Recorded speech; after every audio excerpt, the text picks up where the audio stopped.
भागवत की कथा कैसी है कल मैंने आपको बताया था। भाष्यते सर्ववेदेषु गीयते नारदादिभिः बदन्ति त्रिषु लोकेषु तरन्ति भवसागरः। श्रीमद् भागवत की पावन कथा में सभी वेद और शास्त्रों का सार है। साथ ही साथ गीयते नारदादि भी, नारद जैसे ऋषि मुनि भी श्रीमद् भागवत जी के गुणगान गाते हैं। तीनों लोकों में श्रीमद् भागवत जी की वंदना की जाती है और जो व्यक्ति श्रीमद् भागवत जी की कथा को सुनता है तरंती भवसागरः, वो भवसागर से पार हो जाता है। ऐसी पावन कथा श्री सुखदेव जी महाराज ने सम्राट कर्मयोगी परीक्षित को श्रवण कराना प्रारंभ किया है। और कल सृष्टि की रचना कैसे हुई, सुखदेव जी महाराज ने परीक्षित को वह कथा सुनाई है कि भगवान नारायण की नाभि से ब्रह्मा जी और फिर किस तरह से ब्रह्मा जी ने सृष्टि की रचना के क्रम को आगे बढ़ाया। मनु महाराज, देवी शतरूपा। कल हमने सुना था कि भगवान कपिल देव का प्रागट्य हुआ।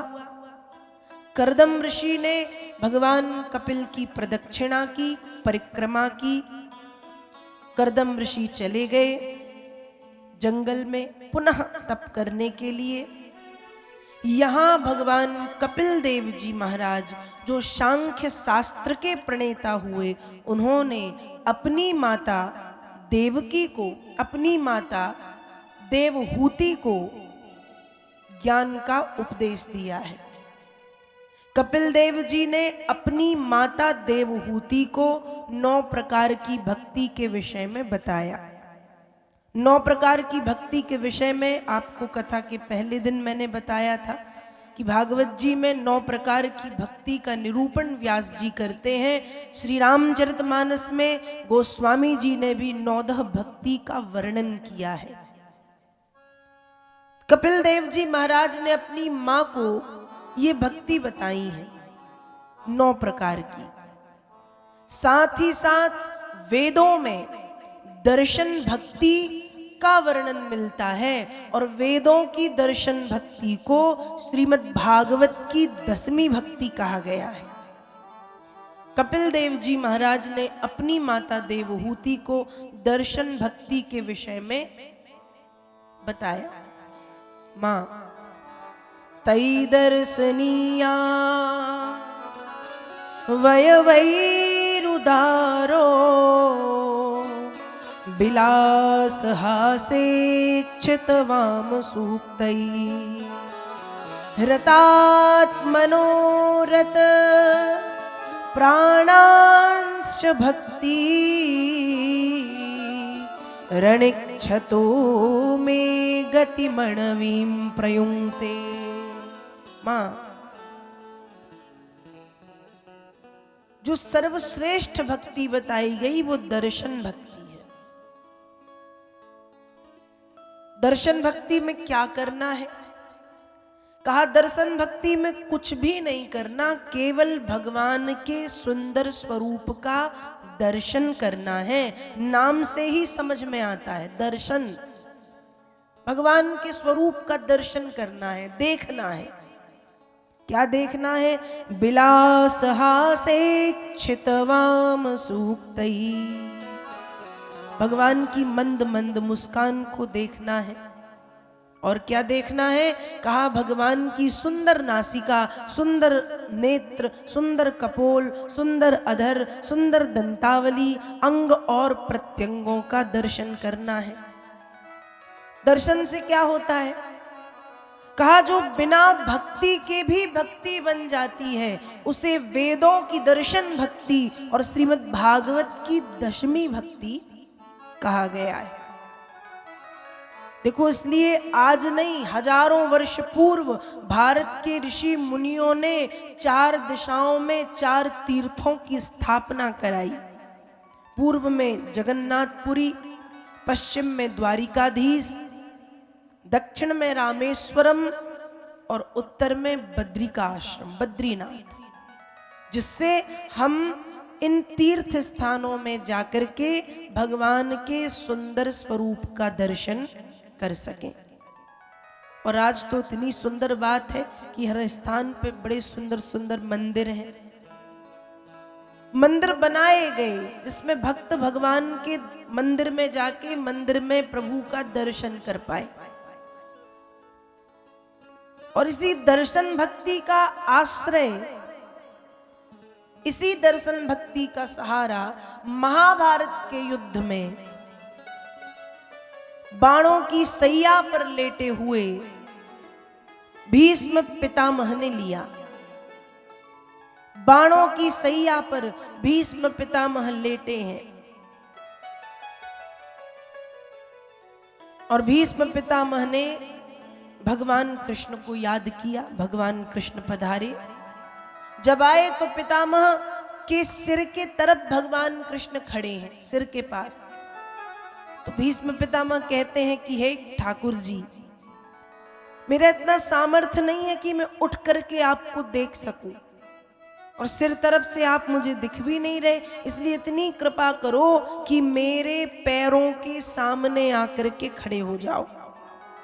योगी वही है, महायोगी वही है, जिसके बुलाने पर भगवान को भी आना पड़े और भक्त के पैरों के पास आकर के खड़ा होना पड़े। भीष्म पितामह के बुलाने पर भगवान आए, भीष्म पितामह के पैरों के सामने आकर के खड़े हैं। भीष्म पितामह ने भगवान को देखा और मन ही मन कहते हैं कि हे भगवान, मैं जानता हूं आप वही पारब्रह्म परमेश्वर हैं, मैं जानता हूं आप वही परमात्मा हैं जिनकी मैं प्रतीक्षा कर रहा था, जिनका मैं इंतजार कर रहा था, जिनकी मैं रास्ता देख रहा था, जिनकी मैं बाट जोह रहा था। हे भगवान, आप बड़े कृपालु हैं, आप बड़े दयालु हैं। कैसे दयालु? कहा सदैव अपने भक्तों को देख करके मंद मंद मुस्कान से मुस्कुराते रहते हैं।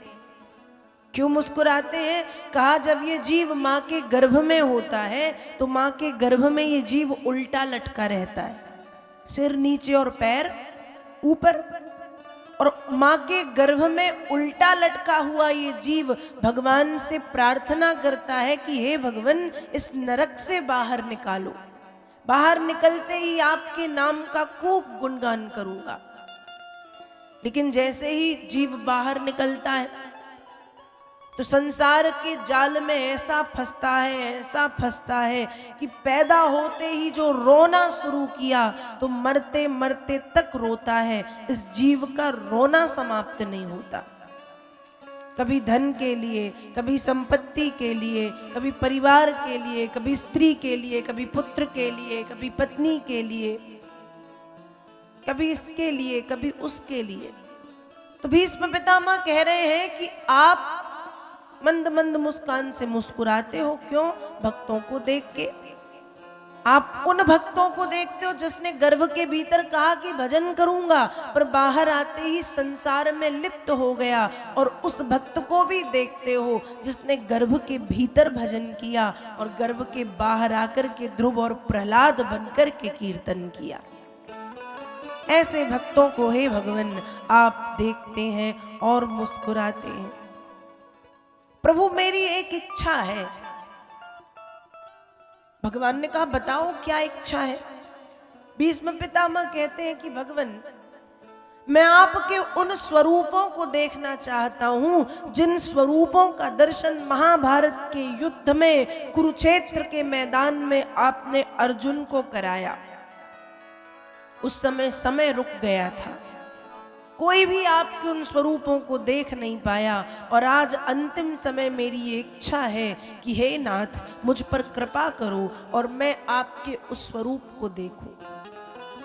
और भगवान मैं एक बात जानना चाहता हूं कि मैंने ऐसे कौन से बुरे कर्म किए थे जिन कर्मों के कारण आज ये असहनीय वेदना, असहनीय कष्ट मुझे हो रहा है। लाखों बाणों की सैया पर मैं लेटा हूं। भगवान ने कहा, रे पितामह, आप तो स्वयं ज्ञानी हैं, आप देख सकते हैं कि ये किस जन्म का फल आप भोग रहे हैं। भीष्म पितामह कहते हैं, भगवान 1 जन्म, 10 जन्म, 15 जन्म, 20 जन्म, 30 जन्म, 25 जन्म की कौन कहे। 70, 71, 72, 73 और 74 जन्म पहले तक का हाल देख चुका हूं, और 74 जन्म में मैंने ऐसी कोई गलती नहीं की जिसका परिणाम इतना घातक है। तो भगवान ने कहा कि पितामह, ये 74 जन्म पूर्व की बात है। एक समय की बात है, प्रातः काल में ब्रह्म मुहूर्त के समय आप गंगा स्नान करने जा रहे थे। जिस रास्ते से आप जा रहे थे उस रास्ते पर एक मरा हुआ, पूरी तरह से नहीं मरा था, अधमरा, अधमरा समझते हैं ना, घायल, अधमरा, बेहोश सर्प पड़ा था। आपको लगा कि वो मर चुका है, और लोगों के लिए कि अभी बच्चे निकलेंगे, वृद्ध निकलेंगे, माताएं निकलेंगी तो डर जाएंगी, इसलिए लोगों के हित के लिए उस अधमरे, उस घायल सर्प को आपने उठाया और उठा करके फेंक दिया। जब आपने उसे फेंका तो वो बबूल के पेड़ में जाकर के गिरा। बबूल का पेड़ जानते हैं ना, कांटे होते हैं उसमें, बबूल के पेड़ में जाकर के गिरा। अब बबूल के पेड़ के कांटे उस सर्प के शरीर में छिद गए, गड़ गए, चुभ गए, लग गए। हे भीष्म पितामह,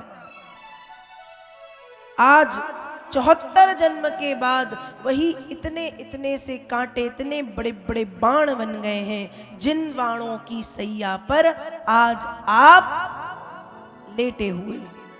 ध्यान रखिएगा, प्रत्येक व्यक्ति को अपने किए हुए कर्मों का फल निश्चित रूप से भोगना पड़ता है। बुरे कर्म का बुरा नतीजा किया न हो तो कर देखो, अच्छे कर्मों का अच्छा फल और बुरे कर्मों का बुरा फल।